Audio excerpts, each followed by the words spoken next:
What's up, guys?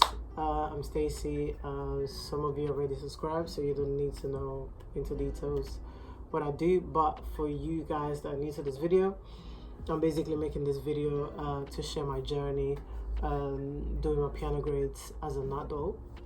I'm 31 years old and I started my grades in 2021? Yes. I decided to do from initial all the way to grade 8 because I did study piano when I was 16 to 18. I did classical, but I had a long 7-year gap. And I didn't know what level I was at. So I decided to actually take it seriously and get some qualifications for it, just to give me an idea of where I stand as far as technique. I had been playing during the 7-year gap, but I wasn't reading music. I was actually playing bass guitar, which is slightly different. I mean, very different. But then somehow I found out that my old teacher, because I learned piano in Italy, my old teacher Rudy, he was still giving lessons during lockdown. So I hit him up on email and I was like, hey, do you still give lessons? And he said yes. So then I started lessons with him, I think in 2020, and then he encouraged me to, pursue the piano grades thing, and I was like, okay, let me do it. And I then looked into it, and he wanted me to jump on 4 already, because in his mind, obviously, I'm not like a beginner. I'm like early intermediate, mid intermediate, but I wasn't comfortable with that because the break was just too long. I had a long break from piano, so I wasn't comfortable, and I decided to go step back and go from initial to 8. So in a nutshell, I'm just gonna give you 30 points or 30 tips or 30 notes of advice that I would give to anyone that wants to actually do it. I'm not saying that you should do all your grades back to back. I don't recommend it at all. Just jump on the level that you think you are if you can, because it is pricey as well and it's time consuming. But after the 30 points, I'm going to tell you how each and every exam went. I'm going to tell you all my marks, how it works, my final gradings, and the last part of the video, I'm going to tell you how much I spent in total. Right, so I've got my notes on my laptop because I didn't want to forget anything. So if you see me looking down, I'm not being rude, I'm just reading my notes. Right.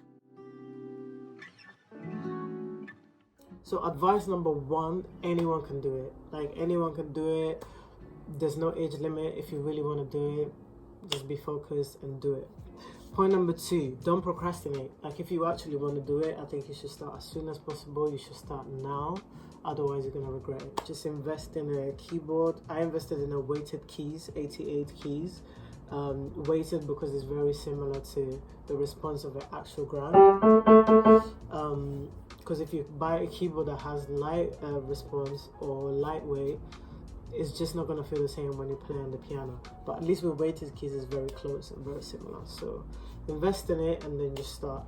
You can start with tutorials. If you have a teacher, even better. But I'm going to get into that later on. So master discipline and consistency and scheduling. So because I had a full-time, I still have a full-time job, and I was doing other activities. So I was learning how to swim, roller skate. Like my schedule as far as my life was really busy and is busy, so I had to make sure I had a set schedule. So if I was working from home during the quiet times, like I'll just take like an hour and a half to practice, and if I was in the office when I come back from home, I'll just put in those 2 hours or even an hour, half an hour when I was too tired. But the weekends, that's when I studied more, because obviously I was off in the weekends. So I could do sometimes 2.5 hours all the way up to 3 hours. So yeah, scheduling is key, and discipline and consistency. Point number 4, patience.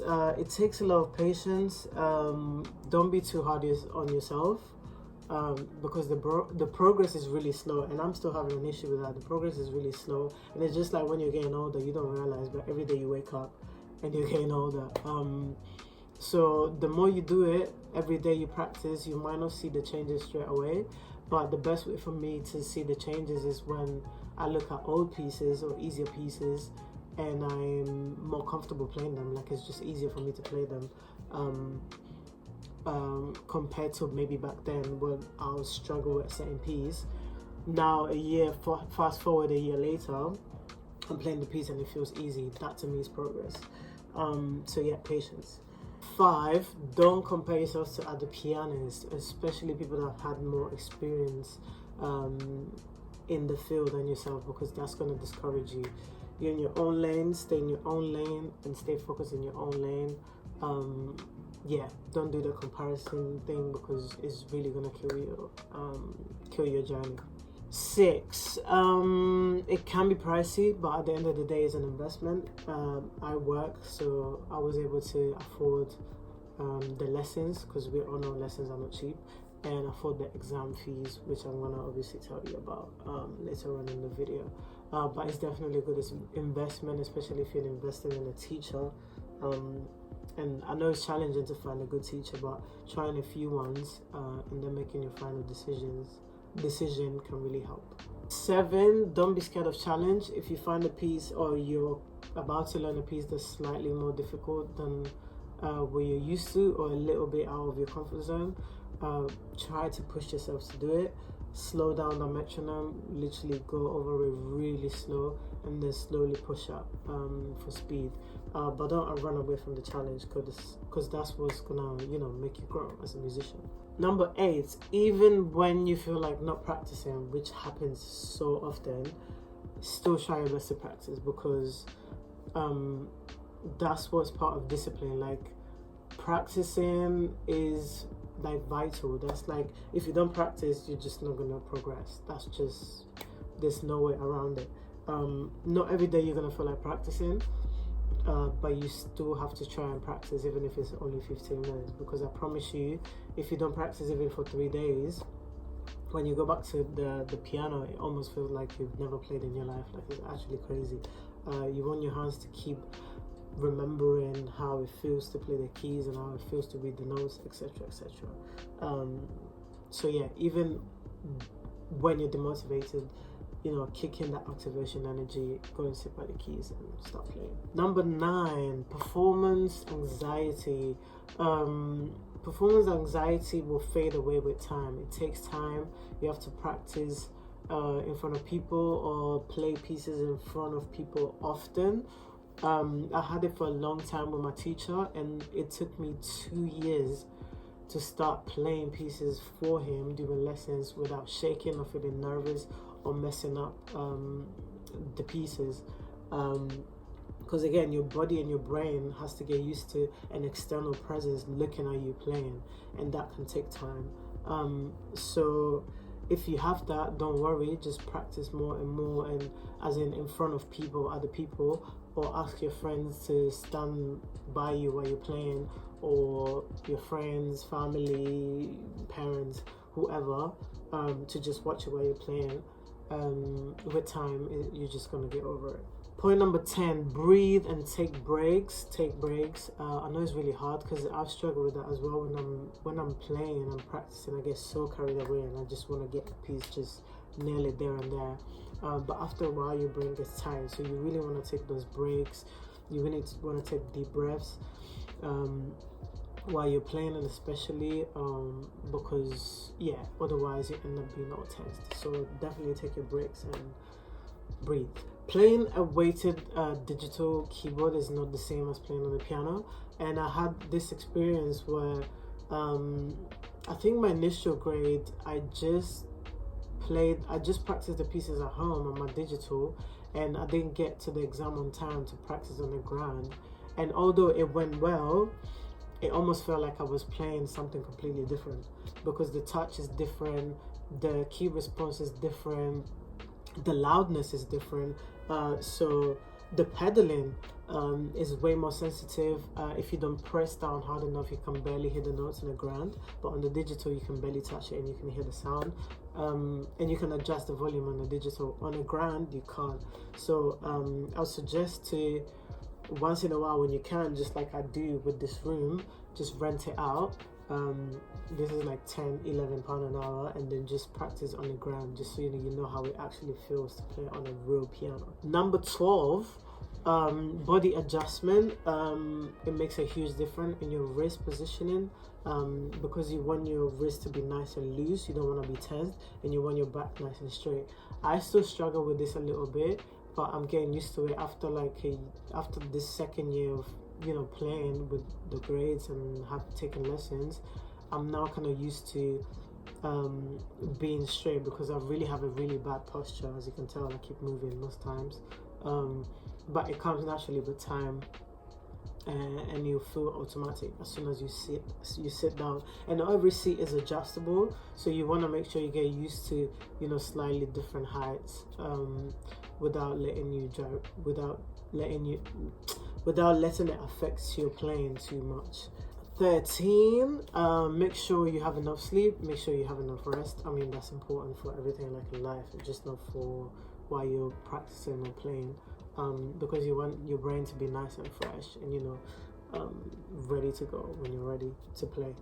14, you want to document your progress, so you want to film yourself when you're playing, and you want to play back and you want to watch it, to make sure you're really capturing all those little mistakes, or you're really working on your dynamics, which is very important, and it makes a massive difference when you're playing your dynamics properly, because it really brings the piece to life. Number 15, 10, 5. You want to invest in a good keyboard. As I said already, I'd invest in the weighted keys, 88 keys possibly, because it just simulates an actual piano, just so you can get used to the touch a little bit. I wouldn't recommend short octave keyboards, because it just doesn't feel real, I'd say. But hey, if that's what you can afford at the moment, you can start with that, and then eventually when you save up or you work and have enough money to invest in a bigger digital keyboard at home, then you can do that. Number 16, getting a teacher. Getting a teacher is really important. I was lucky that I found out that my old teacher from Italy was still giving lessons online on Zoom, so I just wanted to stick with him, even though when I came to London I did try a couple people, but they just wasn't doing it for me, and we just didn't have the same interest musically. And obviously, I don't think I mentioned it, but I'm more into jazz, gospel, modern, and my teacher actually does that for a living as well. He works with a lot of choirs, jazz groups, so I just thought it was right for me to stick with him. And also, you want to be really clear about your goals with your teacher. You want to tell him, I've been telling my teacher now that I finished all my grades, actually want to focus on jazz and modern. So that's what we've been working on voicings. So stuff like this.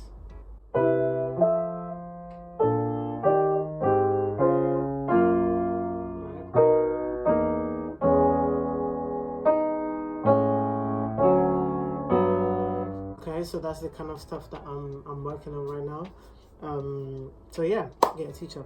Number 17, sight reading is very important, and to me, learning the rhythm, learning how to read the rhythm, or note values and tempos and rest are the most important thing for me personally, because I feel like recognizing the notes is simple, it's just putting them together when it comes to the rhythm and the tempo, and also recognizing the shapes of the chords straight away. So you want to focus on the bottom note and recognizing the shape of the whole chord, and you want to read well. This, I think people have different ideas about sight reading and how they read. Personally, because I use muscle memory a lot, I tend to memorize the bass line and then just read the top line or the treble melody line. But I'm trying to move away from that and really trying to do this type of scan, vertical zigzag scan, rather than just the top, just because I feel like if it just gives more room for mistakes on my left. So I want to be able to, even if it's gonna take a long time, to just scan the staff up and down, treble and bass clef at the same time, rather than having a linear horizontal reading method. So yeah, definitely the rhythmic, and I'm gonna put in the description all the apps that I used and the video links that helped me to understand how to read rhythm. Especially there's few exercises that like drummers use to read rhythm. There are a few of them on YouTube, and you can just literally play them and just, you know, practice the rhythms and the rest and the note values, and then obviously recognizing notes. But I think that's the easiest part. Easiest if it's not on the ledger line. I feel like even on the ledger line it can be a bit tricky sometimes, but hey, it's all about practice. The more you do it, the better you get at it. Number 18, learning pieces using your theory knowledge or harmonic sense is easier, in my opinion, rather than going autopilot and muscle memory, and trying to memorize where you have to press, because I feel like if, let's say, there's a passage that goes like this, rather than me thinking, oh, I need to put the thumb on the A and then the index on the D flat, etc., I can literally think of it as A major chord, right? Just broken chord, or with notes like or with alternate notes, right? So even if I get stuck and I forget where my thumb or fingers or my index, should be, because I already know it's an A broken chord, I can't get it wrong. All I have to do is now is alternate the notes, and I'll just get it. But if I'm thinking of oh my god, I need to put my thumb on the A, then D flat is index, if I forget that, then my chances of making mistakes is way higher, because there's no reference that I'm referring to. But if I have theory knowledge, so I know my broken chords, my major chords, my diminished chords, major 7 chords, my intervals, then I can literally structure the piece as far as the harmonics that come with the piece, or the harmonic sense or theory that the piece was built on, and then use that to learn the piece, and that even speeds up the process of learning. But that's my personal opinion. Number 19, I personally think that scales, practicing scales before a practice session helps. I feel like my fingers get a bit more, slightly more flexible. I don't know if it's just a placebo effect or something that I think, but that's how I personally feel.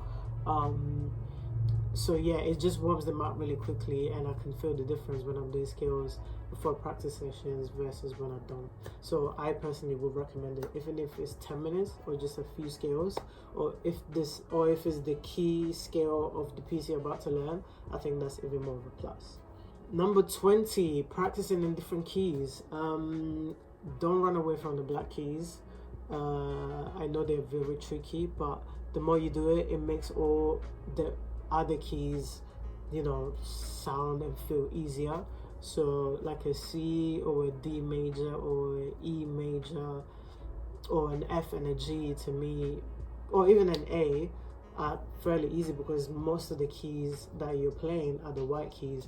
But let's say a D flat, E flat, F sharp especially is tricky to me. A G sharp and a B flat can be like, whoa, because there's so many sharps and there's so many flats, and I feel like if you don't practice them often, then you're gonna run away from those keys, and that's not what you really want. You want to be a 360 pianist. Number 21, oops, 10, 1, yeah. Dynamics. You really want to exaggerate those dynamics, especially when you're on the piano, because it's such like a dynamic instrument, and you really want to go on the forte, you want to play it nice and loud, and on the diminuendo, you want to play it really, really quiet. So exaggerating the dynamics can bring the piece to life even more. It's harder to do it on the digital keyboard, because as we know, you can adjust the volume on the digital, but on the piano you can't, because it's more like, let's say, I'll call it sensitive.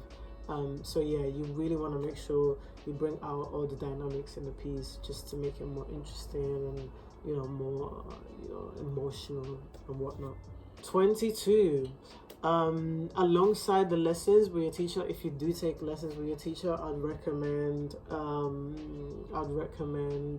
still watching piano tutorials or reading blogs, or you know, doing research, or like Reddit as well.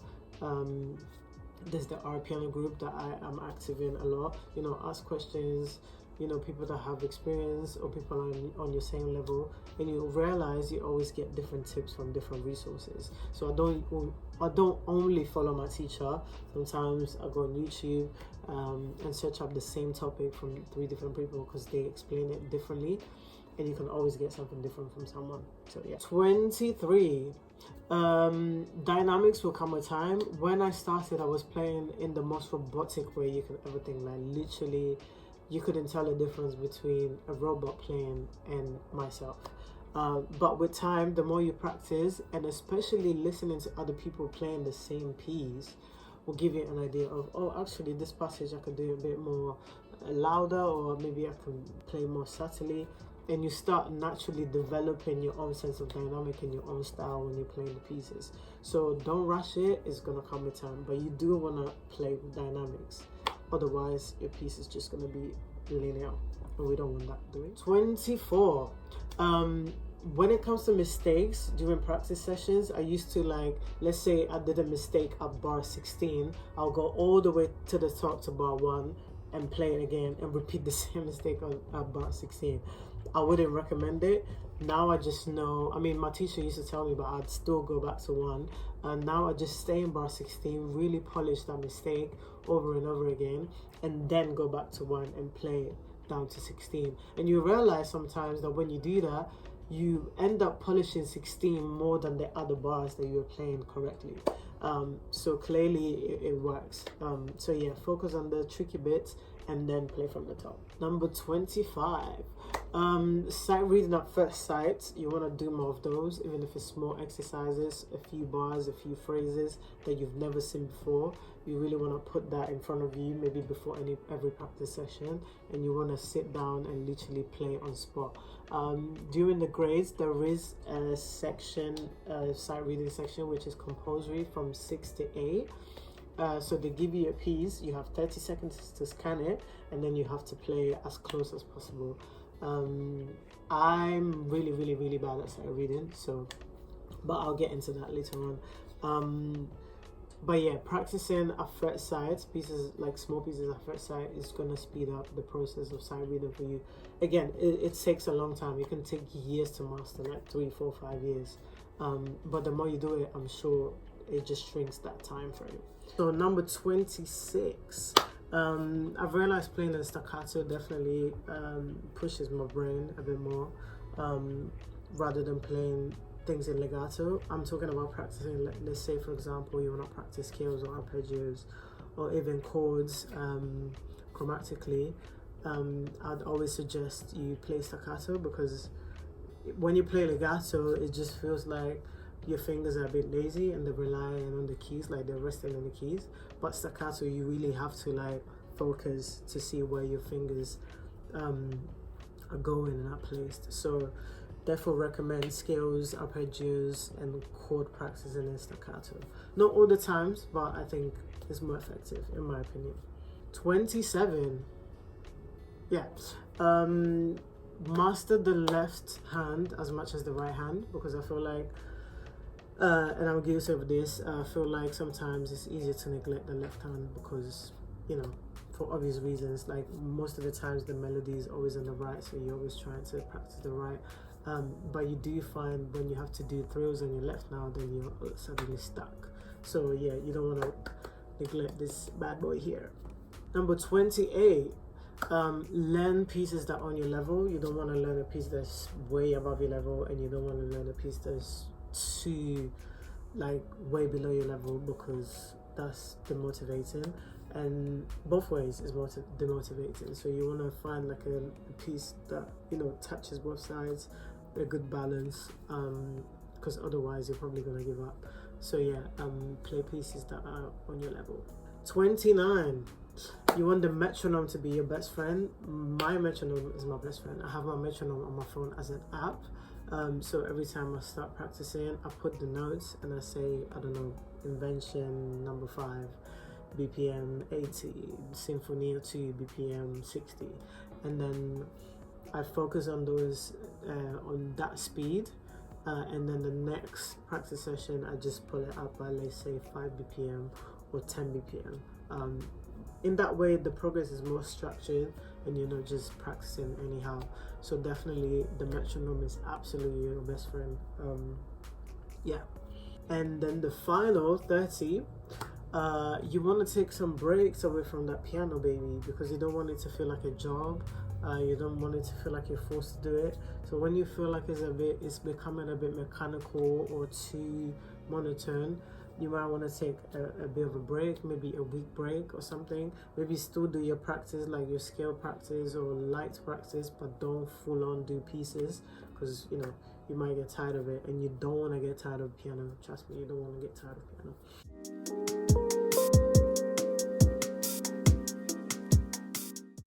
All right, so now that I've said that, I'm gonna get straight into my exam experience finally. So I did my initial November 2021.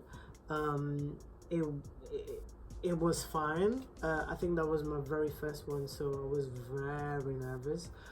It went pretty well. I think my oral, I just messed up the pulsing question, but overall it was pretty cool. Grade 2, 3, 4, and 5 all went pretty well. I did do the same mistakes sometimes, especially when it came to the oral test, but I'd say 6, 7, and 8 were the most challenging because of the sight reading. I'm really bad at sight reading, so I had to buy books, sight reading books from Trinity, from the Trinity website, these ones. I'll put everything in the description and the link anyway. And the scales and arpeggios, because I did mess up some of them, and I did buy some oral books as well. You know, in the course of the exams, I was just preparing myself. Literally, when I did a mistake and I was like, oh, I'm messing up the oral, maybe I should invest in some oral books, and I just went on the Trinity website and bought them.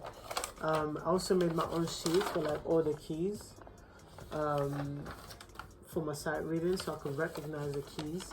And then also an interval sheet where basically it shows all the intervals, like 2 on the same line, 1 on the line, and 1 on the space, stuff like that, just so I can easily recognize it. And now I'm gonna go straight into the my actual grades, which I'm guessing you guys are here for. So I'm gonna start, let's see if I have time. Okay, so I've got 5 minutes. I'm gonna start with my initial. For my initial, I got a distinction, and I'm gonna tell you the exact marks. Let me put this over there. I got a distinction for my initial, and basically when you get to the location, you can get there earlier, like 30 minutes or an hour. And then someone will take you to a practice room where you can practice, and then they're gonna call you back to start the actual exam. So I used to get there like half an hour earlier, sometimes even less, but everything's gonna be in the description below, otherwise the video is gonna be too long. So for my initial other distinction, you get graded on fluency, accuracy, technical and communication interpretation on the pieces. So my marks, I chose 3 pieces. I got 22 marks in all of them, all the pieces. Even the technical work, I got 14 out of 14. Musical knowledge, I got 10 out of 10. And also oral, I got 8 out of 10 because I think I did the pulsing wrong. For the musical knowledge, I actually bought a little book. And where is it? Let me see if I can bring it. Let me see, I think it's right here. Yes, this little music knowledge book. But in the syllabus, when you download it from the Trinity website, it tells you exactly what questions they're going to ask you. So I look for the answers in the book, and yeah, and just learned the answers. Sorry, 1 second. Right, let's go to grade 1. In grade 1, I got another distinction for grade 1. Right, so as you know, the 3 main pieces, I got 20 out of 22, 21 out of 22, 21 out of 22. Technical work, skills on arpeggio, 13 out of 14. Oral, 7 out of 10. Musical knowledge, 8 out of 10. So not too bad. It wasn't too difficult. I mean, obviously, because it was the first grade. So let's move on to grade 2. So grade 2, I got another distinction for grade 2, and I'll tell you my markings for grade 2.